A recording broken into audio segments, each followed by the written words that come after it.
I love Egypt and Egyptian people. This love affair goes back to May of 2007, when I was finishing a book on Muslims in global politics. And I went there for a few weeks there and conducted research there. But then a lot has changed since 2007, hasn't it? A lot of things have happened. And when the uprisings of 2011 broke out, I actually needed little persuasion to go back to Egypt. And I knew that, this would be a fantastic trip. So I spent my Thanksgiving breaks there, and it was a very fun trip.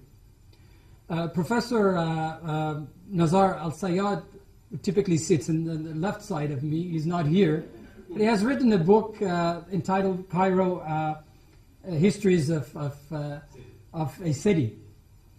And towards the end of the book, he describes Egypt, a city that can be described as messy, difficult, yet vibrant and innovative. I think that pretty much sums up Cairo for you. But I want to talk a little bit about the concept of difficult. And I don't know exactly what he's meant by difficult. But the most difficult part of my trip to Egypt this time was that I have read that 40% of the Egyptian people live on $2 or less than $2 a day. But I never had a feeling for that till this trip that I made to Cairo. I went to Cairo University, Jamaat al-Qahira, and you get out of the metro, there is a bridge, there's a overpass that brings you to the campus. And over there I saw an old lady sitting with a tray full of napkins this size. And I bought this for 17 cents, which is one Egyptian pound. And she had in a tray about approximately 20 of this.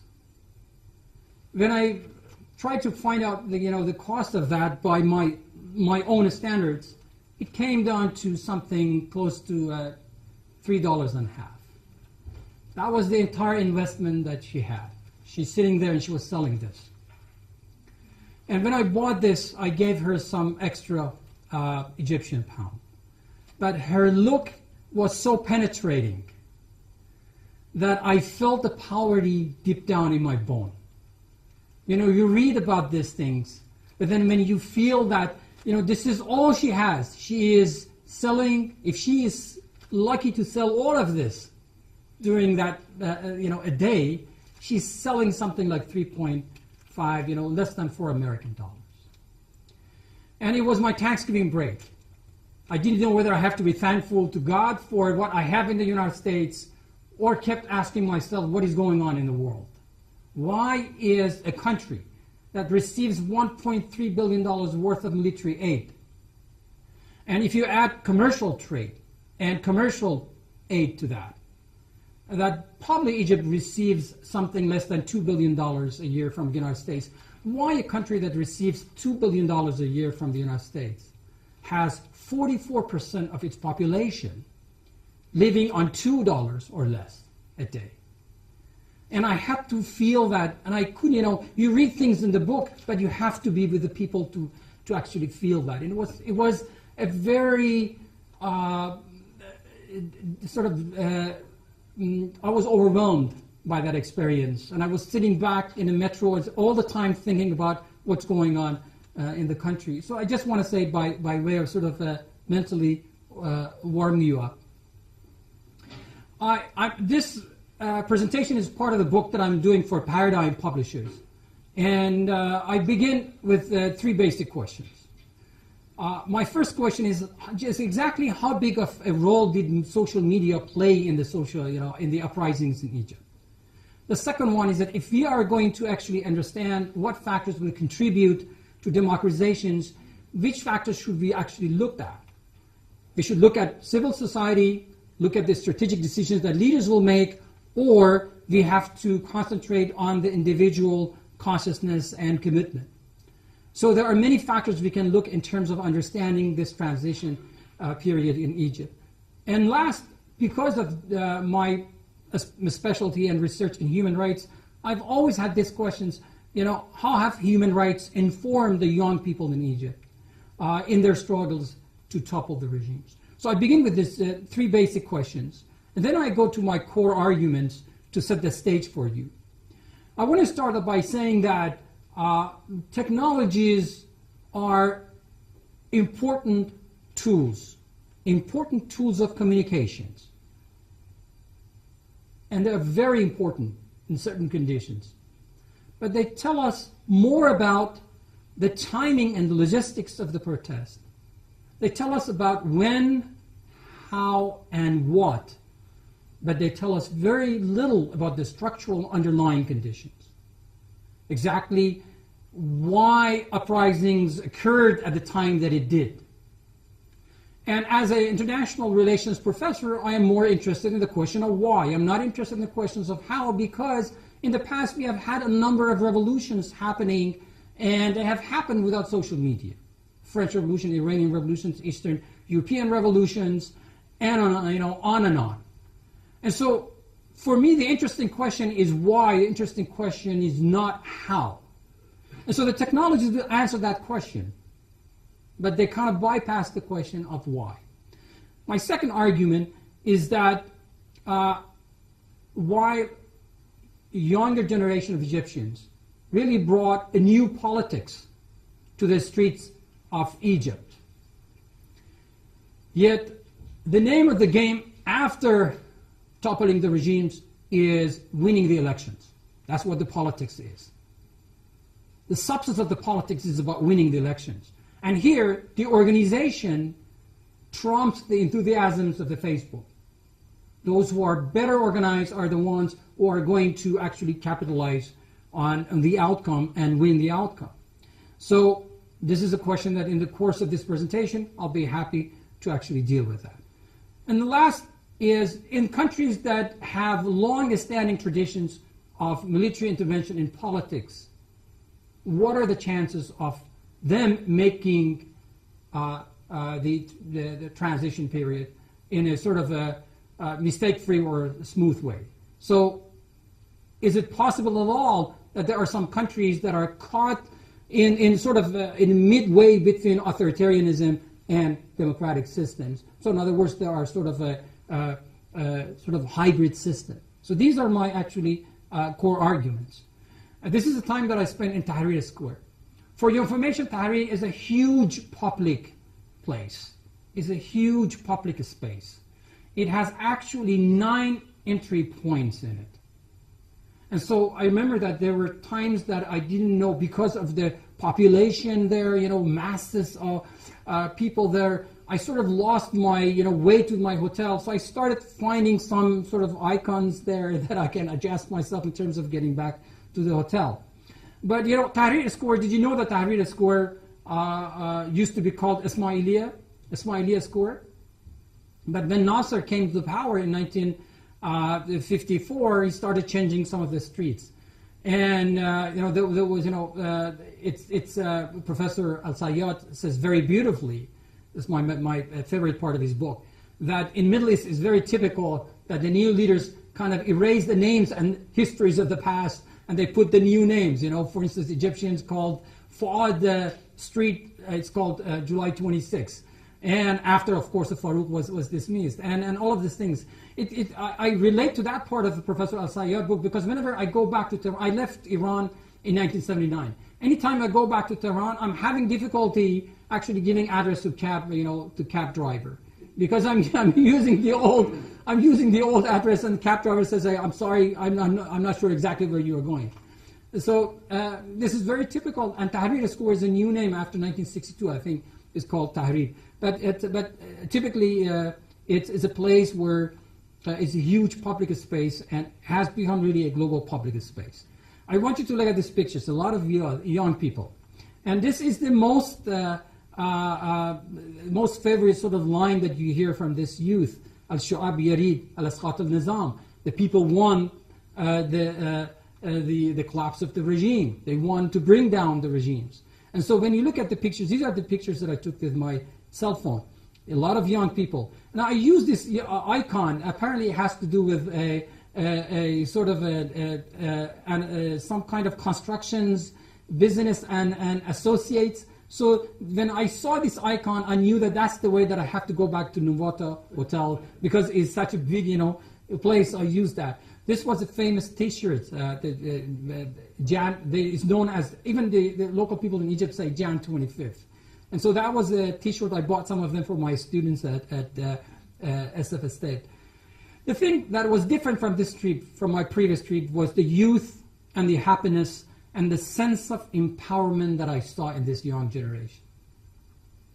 I saw in this youth, on their face, people bent on reclaiming the past, redefining their future, and very happy, very empowered, people with deep social and moral consciousness. And that's what I like about these young men and young women that I met. I visited Cairo University, and this is a new campus. We talk about the new campus. And I just want you to look at this guys. I had a fun time. We spoke soccer, we spoke about politics, about everything. But the thing that was amazing about them, they were all happy and they were all empowered, and they were kind of, yes, we have achieved something in a very, very idealistic sense. And since I am an idealist person, I sort of related to them.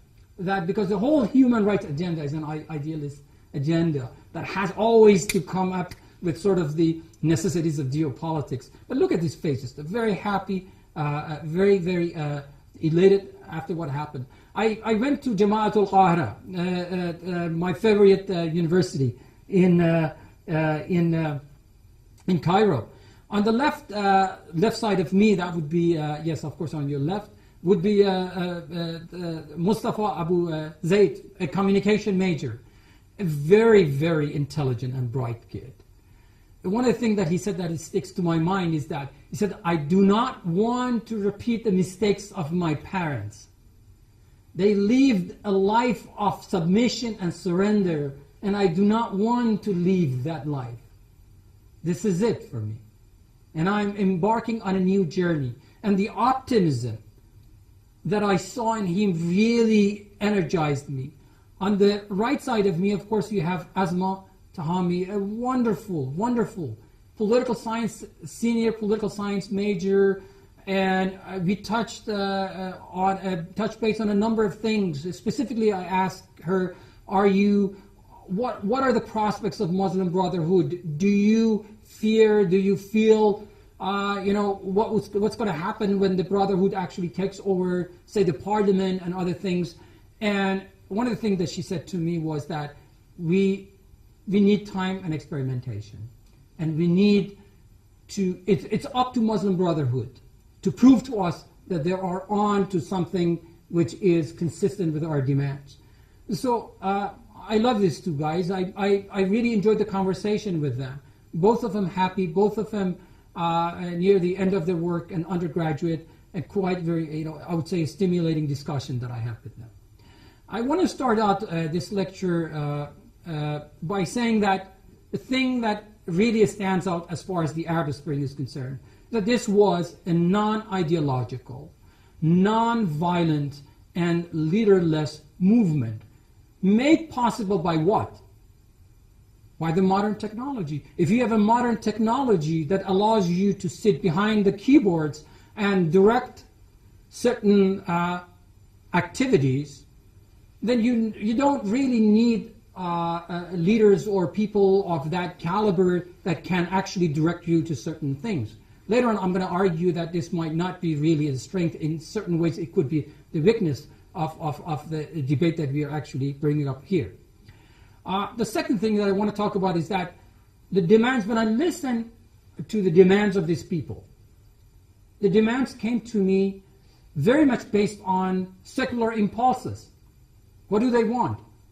They want freedom, they want justice, they want economic security, and they want basic liberties that individuals can have in terms of basic rights and basic freedoms. And it was, for me, it was, the demands were actually concrete. There wasn't anything different. As a human rights scholar, my colleague Anthony Chase, who teaches at Occidental College near Los Angeles, says that human rights, he believes the stronger that human rights has been, as a topic has been inculcated, integrated into the consciousness, the normative consciousness of this new generation. And therefore, human rights is a universal subject because of people from Middle East and us actually sharing the same thing. And one of the things that I heard a lot from the Egyptian people was this, that this was the revolution of honor and dignity. It was Hayya Thawra Karama. It was something that basically they identified with. And he said, yes, of course it is about bread, but it's not about bread alone. It's about dignity. It's about liberty. And so I really was really impressed with them. Now I want you to pay attention to this banner that was in Tahrir Square. Look at the 4 words that are actually being mentioned here. Tahrir, change. Aish, bread, economic security. Hurriya, freedom. Adalat ijtimai, social justice. I look at this 4 words standing in the middle of Tahrir Square. And I said, am I standing in the middle of occupation, Auckland? Or this is occupation Wall Street, Because I had the same feeling that, these are exactly what we want on the other side of the edge of the water. And at that moment, I felt like after 30 years of doing, work on human rights, I felt vindicated. That, we have reached the point where people from all over the world asking for the same thing. How is it different from Occupy Auckland? It's not that much different. So that was very fantastic. I came across these 2 ladies, and I was really impressed with what I read here. This is a message that these ladies actually are sending to the police officers. I'm going to actually magnify that for you. The message says, you can kill my body, you can throw it, I take it in the dustbin, and walk through my funeral, but you cannot kill my spirit because it's free. For one moment, I wanted to approach them and say, excuse me, can I help you with a few words in English? And then I said, and I said, please don't do that. And stay away from your teacher's ego. We don't need this. Not in Tahrir Square. Because your teacher, one-time teacher, always a teacher, And I said, don't do that. I love the message as it is because it's very authentic. And the thing that I like about this was that these 2 young women standing in the middle of Tahrir and sending a message that I can tell you that, honest to God, I stand for 10 minutes just near them. And the only thing that I couldn't do is to hug them. It's not a customary thing to do in Egypt, of course. Yes, but I love the message, and it resonated very deeply with me. I could feel that this message is very serious. This is exactly what we say, Hayya Thawra. When we talk about this was a revolution of dignity. Hayya Thawra Karama, I could feel that. So, this is another actually banner for you. One day I will tell my children about the glory of change. And this was probably the most visible sign in Tahrir Square. You can see some cameras from CNN and some folks from Al Jazeera TV were shooting. And al-Shu'ab al-Qura al-Taslim Sultan Alan, people actually demand the hand over the power now. But one day I was just walking the Tahrir Square, something caught my eye, and I came across this picture that underneath that it says La takun al-Misr. These are the leaders of China and Russia, and the sign says, don't be like these guys. But I looked for anti-American signs so that I can take a picture, so that I can balance my presentation. I didn't see anything about anti-American sort of slogans or any anti-Zionist slogans. The thing that I saw was La takun al-Misr, and these were the Chinese and the Russian leaders. It was fun at night to go over the bridge and go to Tahrir Square. Little did I know that this mass is not going to help me, because I need either vinegar or onion to help me. But anyway, I put it on. It didn't help that much. And this was my favorite sign. Yasqat yasqat hukm al-askar, down with the military rule. But I tell you something about this sign. I love this sign. I took a picture with it. And anytime I go out of Tahrir Square, I ask people, what do you think about SCAF, which is the Supreme Council of Armed Forces, which is the military junta? What do you think about junta? Believe it or not, the military retains some really solid support base among Egyptian people outside of Tahrir Square. Tahrir Square was like Berkeley, UC Berkeley. That's where the counterculture, where activism and Google generation come together. I felt very much at home in Tahrir. Outside Tahrir Square, when I asked people, what do you think about the army? They would say, well, I like the army. I don't have any problem with the army. So it was very interesting that Tahrir has, it really had its own culture. And so, you can't go outside Tahrir Square and sort of yell, Yasqat, Yasqat, Hukm al-Askar. Not a lot of people will actually support you. This was a street that, when I was there from November 16 through 26, 42 people were killed in this street. And it says Shar al-Shuhada, the new name of this street, is called the Streets of the Martyr. And underneath it says Muhammad Mahmoud Sabiqan. I told you the story about Sabiqan, meaning formerly. This used to be Muhammad Mahmoud Street, no longer. What I like about this street when I first visit that, it was on one side of it was Hardee's, on the other side it was Pizza Hut. I don't know whether you can see that. Maybe you can actually focus on this, Pizza Hut. And this is Hardee's. And when I first went to Tahrir Square, I said, fine, I'll go and actually participate in demonstrations. And when I get hungry, I will go there. All the time that I was there, these two restaurants were shut down. There wasn't anything going on. And so I learned to always have a little bit of something like an apple or something so that I can survive. But this street now is called the Eye of the Freedom Street. And this is the picture that I took from Ultras. Ultras are soccer fans. And I remember that I used the term soccer, militants, and somebody said, don't say that. We don't like the word militants here. Okay? And I said, okay, there are the soccer zealots. And they said, no. Only soccer fans. These are soccer fans. In Egypt, there are four famous soccer fans. Al-Ahli, Zamalek, Ismaili, Al-Ittihad.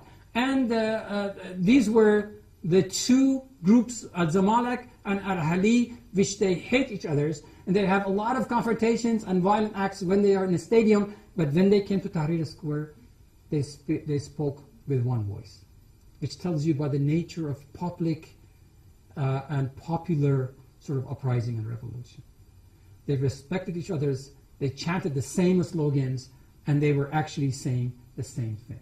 And these are the same guys that hate each other's in football, soccer stadiums, and they came together. And I love this, and I actually stayed with me. I'm going to get to the substance of the debate today. The number one problem in the entire Middle East is unemployment. The average unemployment rate among the youth is 25%. Look at the age bracket of 15 to 24. That accounts for 40% of people without job in this age bracket. In some countries, that 40% is even 60%, especially in the case of Egypt and Syria. Arab Monetary Fund, which is, I think, is based in Abu Dhabi, Emirat, United Arab Emirates, has come with these projections that we need at least 40 million jobs by 2020 if we are going to adequately tackle the problem of unemployment. Which I don't know exactly. I don't know whether this it is within the realm of possibility, or it's realistic to actually move in that direction. So unemployment is going to be, no matter, we have a new government in Egypt or old structure stays, remains intact. But unemployment is a problem that is extremely difficult to tackle. And I'm not very optimistic about that. This brings us to the technology and the whole sort of debate about what is the role of technology in that. I'm going to argue that modern technologies are effective tools of organizing and instigating. But they cannot own social change. I like what Wael Ghanim says in the book Revolution 2.0. Wael Ghanim is the guy who was the head of the Google in Middle East and North Africa. This is a guy that couldn't operate in Egypt because his life was threatened. He ended up going to Dubai and the United Arab Emirates. He operated from a distance, and he has written a book called Revolution 2.0. In the book, one of the things that captured my attention was his statement. He said, my anonymity was or is my power. It is important that he created, remember they created the Facebook called Kulena Khalid Said, everybody, we are all Khalid Said, and nobody knew exactly who is the administrator of that one page, but later on, of course, it reveals that. One of the points that he said that he helped, he said that it helped me to continue this behind the scene, this movement, was my anonymity. But then he turns around and he says that social media is only a tool, is not a remedy. And then he goes on saying that this profound sentence in the book, on page 190, that history is made on the street, is not made on the internet. So he acknowledges that. You need really brave, courageous action on the ground with a lot of incredible sacrifices that you have to make. If you are going to lead a revolution, it's not going to happen on the internet. And that's why he says no one was the hero, because everybody actually was part of that movement. And one of his colleagues, who actually, I tried very hard to get an interview with him, but I wasn't successful, is Ahmed Maher, who is a civil engineering. He's by training is an engineer. He's not into social media. But anyway, one of the points that he says, and he makes a very sort of profound statement, is that, everybody participated. All ages participated. It was a people's revolution. It wasn't just a bunch of young men actually sitting behind the scene and directing it. Which brings me to the major argument of today. And that is that, there are some people who have this misperception out there that the social media could be the leading factor of causing a revolution. And I have a lot of problem with that. First and foremost, I think that the most dominating medium of communication in Middle East continues to be television. Upwards of 70% of the people in the Middle East have access to satellite television in their homes. In Egypt, 95% of people have televisions at home. Yes, Al Jazeera matters, and it matters greatly. And if you are not a literate person, you're not tech savvy or highly sophisticated, you still can turn on the TV and you can watch Al Jazeera, the Arabic version of it. And you still can sort of identify with the narratives of Al Jazeera. Al Jazeera played a very important role. SMS, very pervasive in the entire Middle East. Look, only internet penetration throughout the region is about 20%. Of course, you can say, well, countries like Iran had, you have 33 million of people have access to internet. Penetrations in Iran is very high. In Saudi it's about 11. In Israel it was about 5 million. And but still, on the average, internet penetration in the region is about 20%. Facebook, only 5% of the people actually throughout the Middle East, on the average, actually use Facebook. Social media's role, to be honest with you, is exaggerated. There was an excellent letter to the editors in New York Times today, and the title, I love the title of that. It says, "The Antisocial Effects of Social Media." And because of the fact that now we are talking through these social mediums, we have lost the conversation of face-to-face.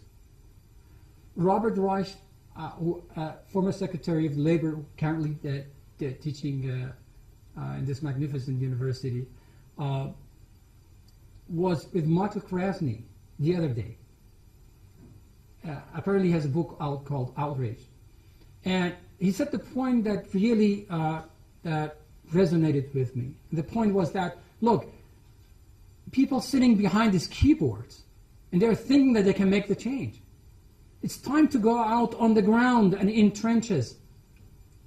You cannot build confidence and trust and coalition of like-minded people which is necessary to win election or promote any political cause. You need to go out and be on the ground and commit yourself. And so social media is a very important tool. Look, I am not underestimating the value of social media or the internet in triggering an assault on dictatorship. We have seen that it worked in the case of Egypt, and to some degree in the case of Tunisia. But it was the courageous acts of the Egyptian people of all strata who went and made sacrifice in Tahrir Square and beyond to make the toppling of the regime possible. So when I look at the other sort of scholars in the field for support, I get support from Iwan Bremer, Michael Duran, and others who are saying that, look, internet works in a system which is already a democratic or semi-democratic. That is to say that, internet promotes calls for democracy where there is a demand for democracy. If the system is repressive, internet is not going to work, i.e. the case of Syria. Michael Duran says that it is important to note that these modern tools are very important and they're very effective only in the countries where there is a modicum degree, a little degree of freedom. Otherwise, if you cannot freely organize, how can you use internet? And so I wanted to warn you about this danger of technological determinism. And the danger is that you're giving the tools more credit than the activists. And eventually, if you get a message on your Facebook or on your Twitter or something, it's always the source that matters as opposed to the message. That's at least what I believe. Take the examples of women's struggles in Egypt. I was very lucky through the good attempt of my good friend, Dr. Salama, to meet Professor May El-Hayabi, who teaches at Al-San University in Cairo. I had an interview with Nola Darwish, who was the director of NGO known as New Women Foundation. And she spoke to me, this is a long time ago. She spoke about, virginity tests. A lot of these female protesters, when they are arrested by police, they are subject to virginity tests for the sake of speaking out. And this is an egregious violation of human rights. And we cannot sit and watch the situation actually develop before us. And then we allow the police to resort to this pretty subhuman tactics. you have on the right side, you have a picture of beating and stripping a female protester half naked around Tahrir Square. I want to encourage you to read a new article by Mona Al-Tahawi, which is entitled "Why Do They Hate Us?" but from a different perspective, not the classic perspective. It came out in a recent edition of Foreign Policy. And one of the points that she makes is that, you know what is actually preventing women from achieving their freedoms is internal problems of misogyny. There is hatred for women, and that's why we don't have the freedoms. If we had the freedom, then we could actually be part of the game. We are excluded because we don't have. It's a very, very interesting short article. I strongly urge you to read that. And also, she was on NPR. She's a very, very eloquent speaker, very impressive lady to listen to. My host in Egypt, which forever and eternally I'm grateful to her, May Al-Hawi, and her wonderful husband, Ahmed, actually picked me up at the airport, showed me around, and made it possible for me to interview. For instance, I wanted to interview a member of the Muslim Brotherhood. They made it possible. They made the connections. I went to Al-Son University, a wonderful university, and I interviewed Dr. Nassar there and some of your good colleagues there. Very, very hospitable, very, very receptive people. And one of the points that I asked, I had a long interview with Al-Hayawi. And she specializes in post-colonialism and gender studies. She taught as a visiting professor at Stanford University for a while. Also gave a lecture at San Francisco. It's a very impressive young lady. I asked her, what drove actually women to the streets of Cairo? She said exactly the same thing that drove men. There's no difference. We wanted economic justice, we wanted social justice, we wanted equality, we wanted freedoms, basic freedoms. Nothing more, nothing less. And it was very, very impressive person to talk to. I want to get back to the media thing. I don't know how much time I have, but very good. I want to get back to the media thing. And here, these are the media critiques, the critiques of the social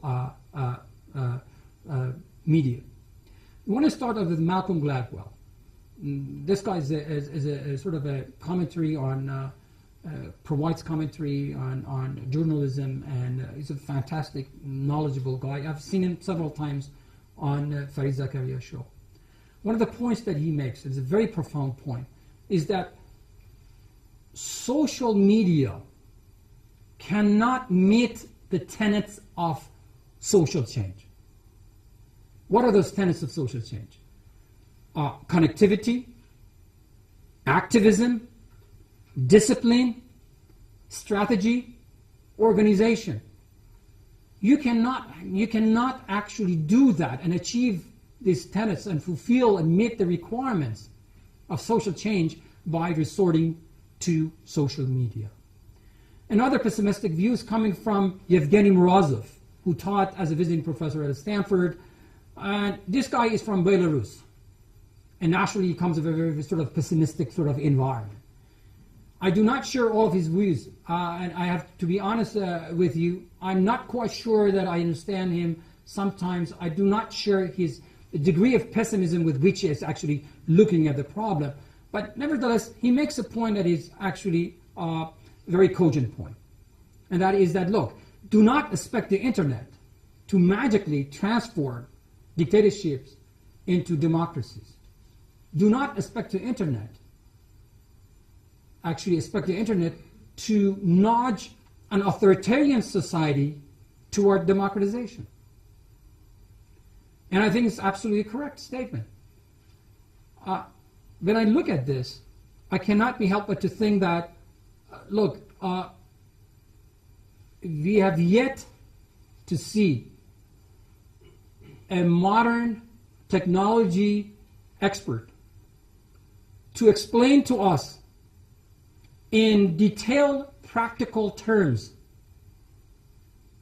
how technology nudge authoritarian society toward democratization.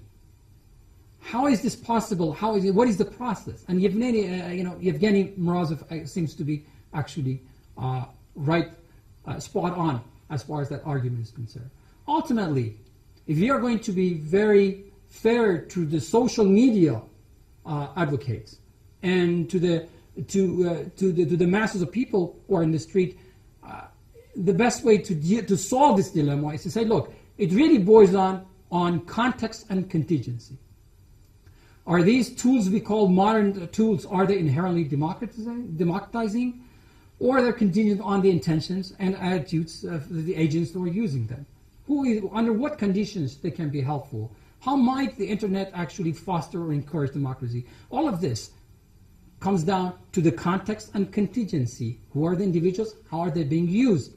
And Daniel Dresner of Tufts University makes an argument that social media and internet, he says, they are the mother of intervening variables.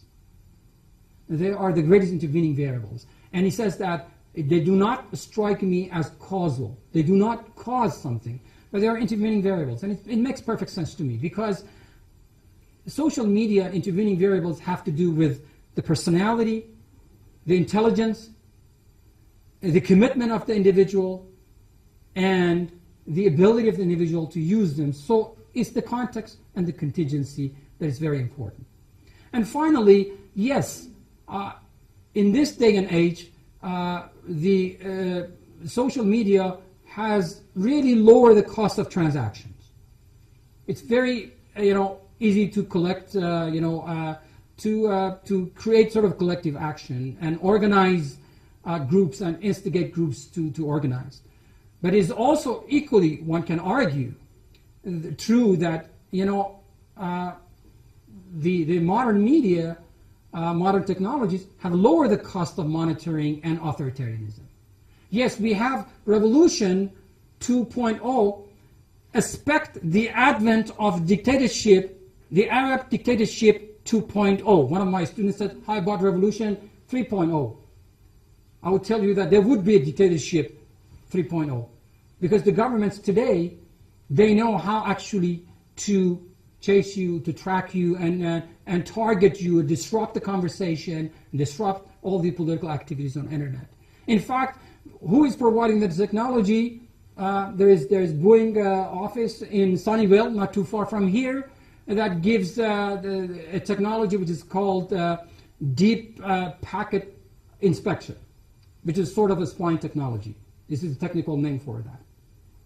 Deep packet inspection is a technology which is provided. It has been given by the American companies to Egyptians, and actually they can use that.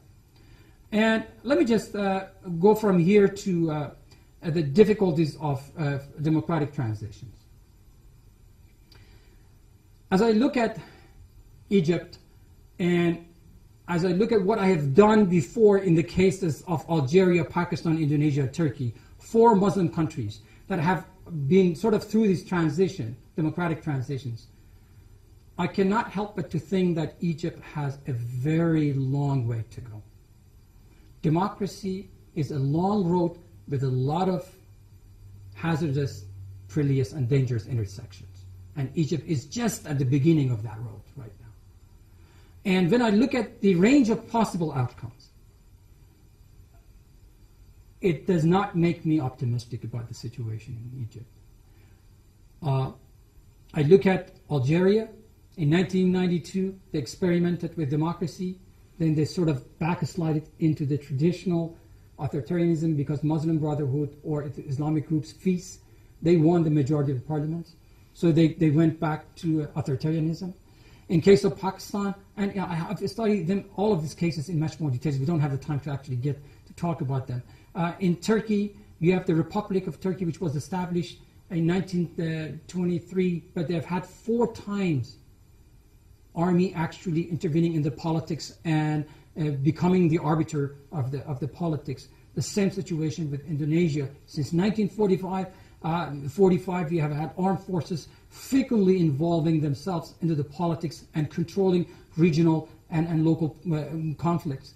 Same thing with Pakistan. In fact, Pakistan, up until 1958, experimented with democracy, then stopped And from then on, 1958 to the present, Pakistan is stuck in a semi-democratic situation. And today, we realize that this is a country in which military intelligence are really running roughshod, and they're actually running the show. So when I look at the future of Egypt and future of this young generation in Egypt, I can come up with 4 scenarios. One, the youth in Egypt have to form or forge, if you will, some kind of alliances with Islamists and nationalists. I said it's the best option. I take it back. It's the most practical option. I'm not sure it's the best option.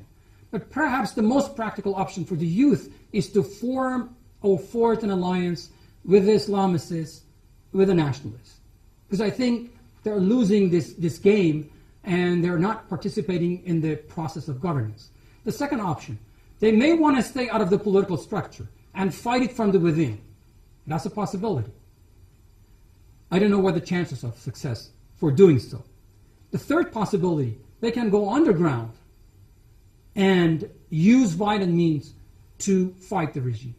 And the last is massive brain drain, which has happened in Eastern Europe. Look, Eastern European countries have experimented with democracy the last 2 decades.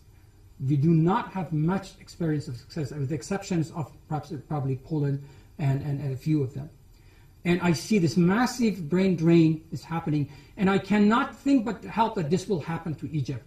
If Egyptian young men and young women decide not to actually engage with the political process, what is left for the military to do?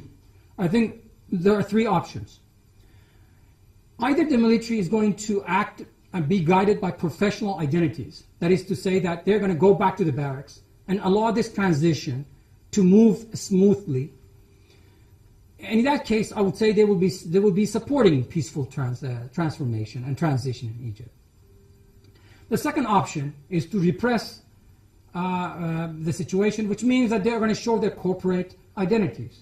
After all, the difference between Tunisia and Egypt is that in Tunisia you have an army which is not combat experience, they do not have any combat experience, and they do not own any sort of vested economic interest. In Egypt, you have an army that controls something about like 10% of the economy. Almost everything that you use, kitchen appliances, aviation, or the bottled water that actually you use, is controlled by the military.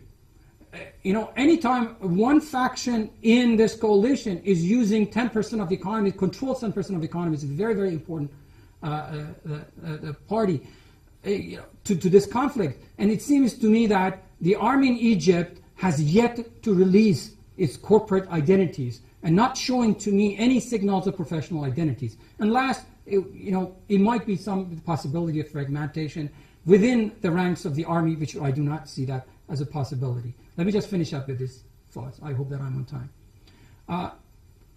I do not want to end up on a pessimistic note, but I have to be realist.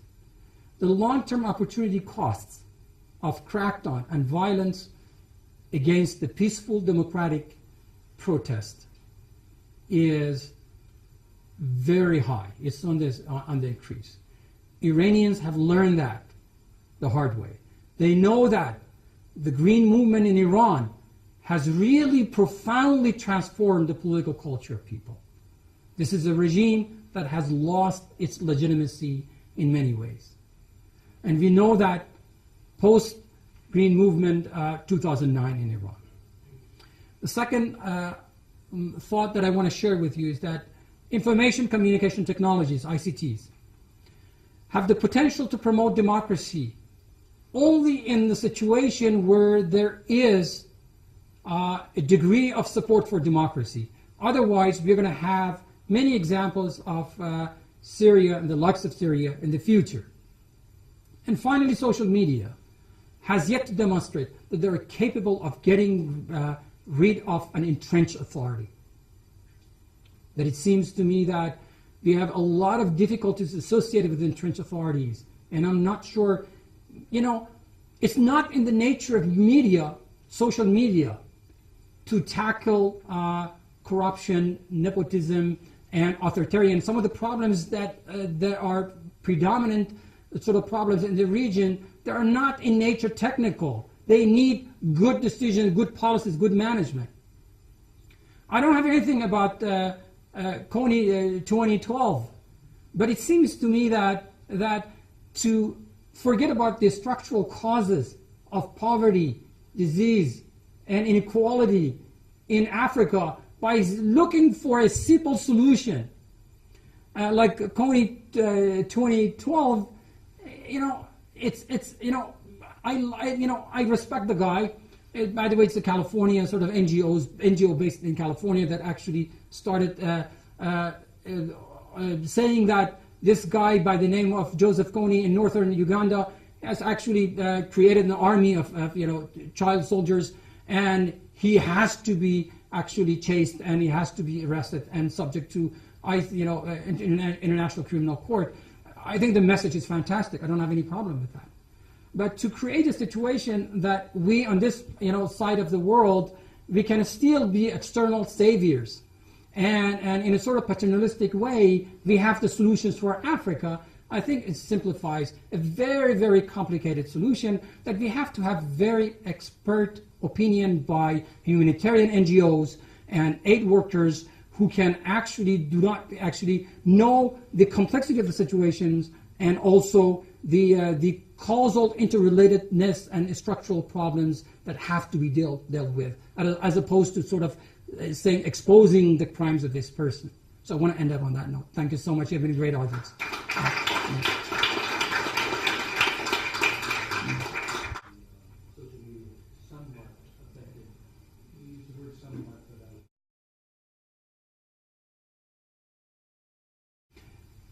There are some people who thinking that if Muslim Brotherhood, which is right now occupying 50% of the seats in the parliament, which has actually been already dismissed, I think it's possible that in Egypt you're going to have a president first and then we'll have the constitution later, because the Constituent Assembly has already been dismissed by the court. So they need to actually call for another election. They have to put another sort of parliament together. Egypt is going through a very, very difficult time and is going to be tied down for a long time to come.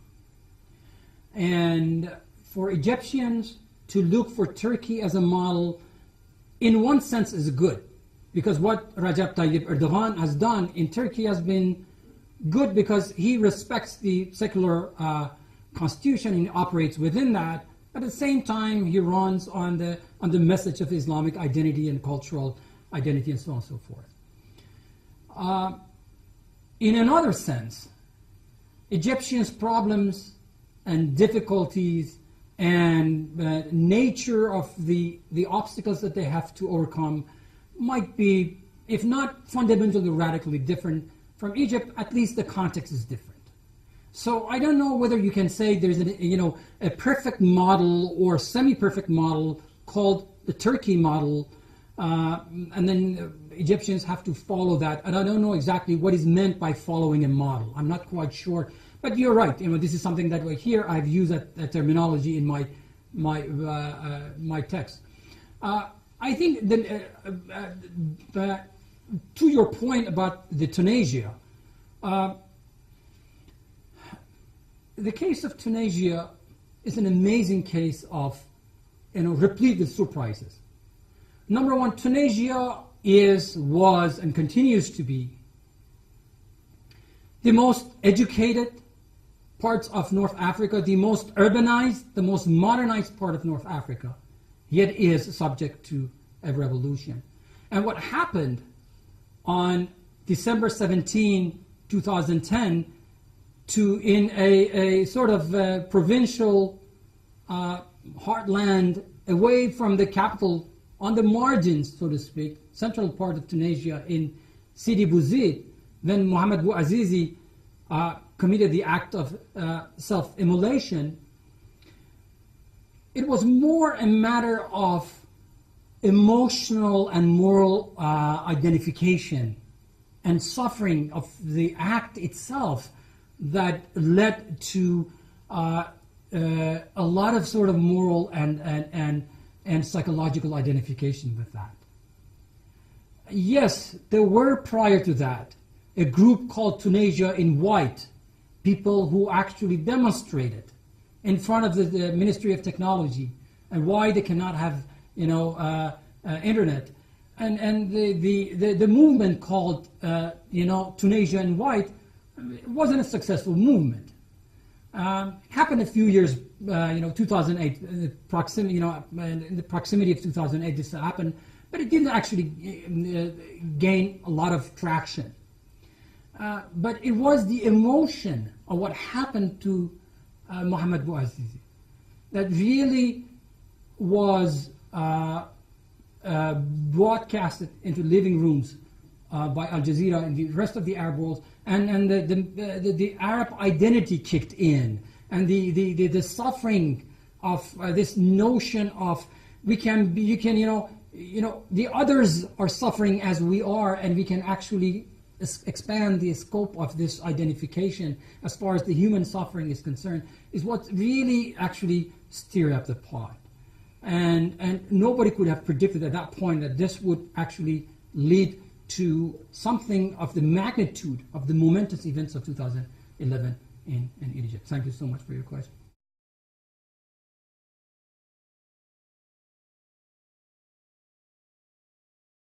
It's possible that Egypt is going to have a president next month without having a constitution, which in all likelihood serve the military more than anybody else. It would work to the detriment of the Muslim Brotherhood because it puts them to a corner, because Muslim Brotherhood can no longer say, I control the parliament, but I also control the institution of the presidency. And there are three people in the running, the front runners. It's Amr Moussa, the former Secretary of State, foreign minister of Mubarak, who challenged Mubarak, and then Mubarak demoted him by putting him at Arab Leagues to be the General Secretary of Arab League. Tells you something about the value of the Arab Leagues sometimes. He was demoted by being the Secretary General of that league. He is in the running, and he seems to have a very decent shot to be the next president of Egypt. Amr Moussa, remember the name.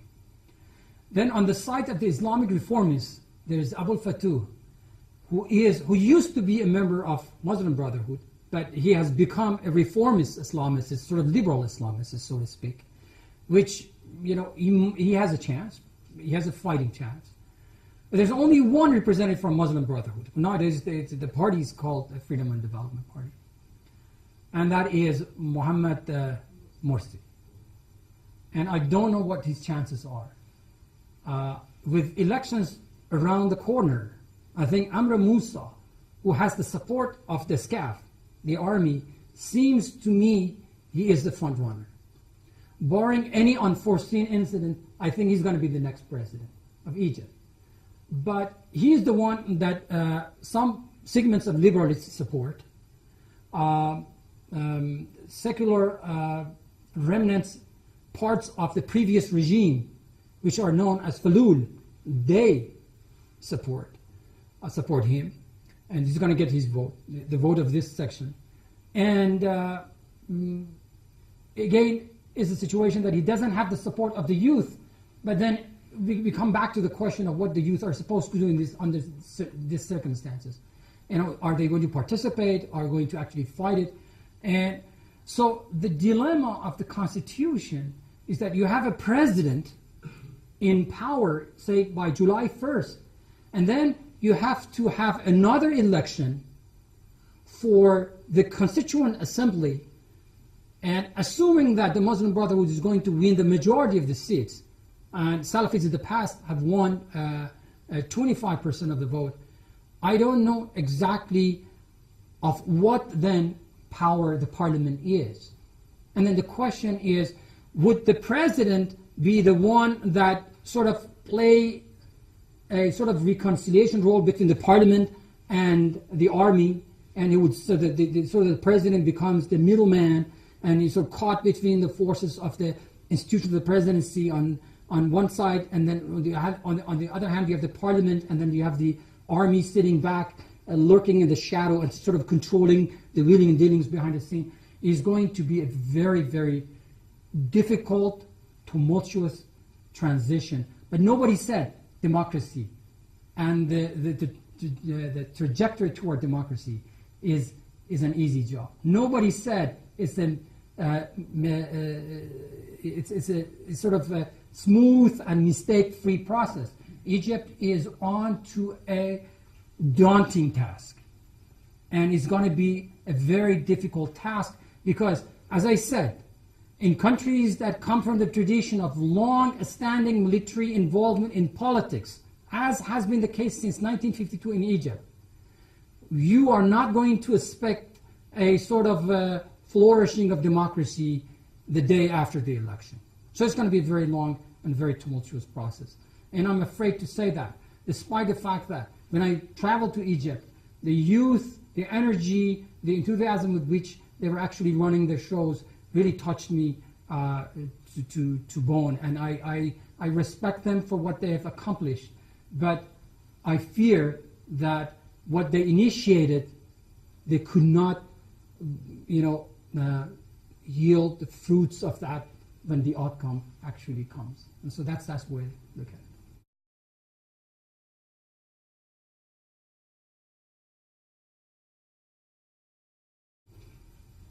Thank you very much for your compliment. 2040, I think I won't be actually living that long.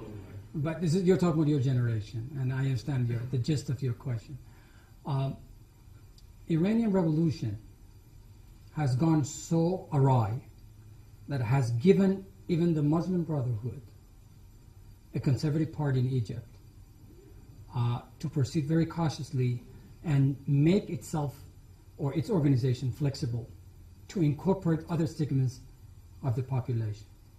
Muslim Brotherhood today says we're not going to have a female candidate or a Christian candidate for presidency. This is excluding half of the population and something like 9 or 10% of the population, which is Coptic Christians. These are bad signs trickling out of Egypt, a country which is at the initial stages of democratic transition. So this is the reason for my pessimism. But Iranian revolution was a revolution which was an anti-American and a sort of a violent revolution. It wasn't really achieved through peaceful democratic process. It was a revolution that some stages of that. I was in Iran since, let's say, September of 1979. Certain aspects of that revolution were violent because there was an army who had the top-ranking officers of the army had to leave, had to flee the country.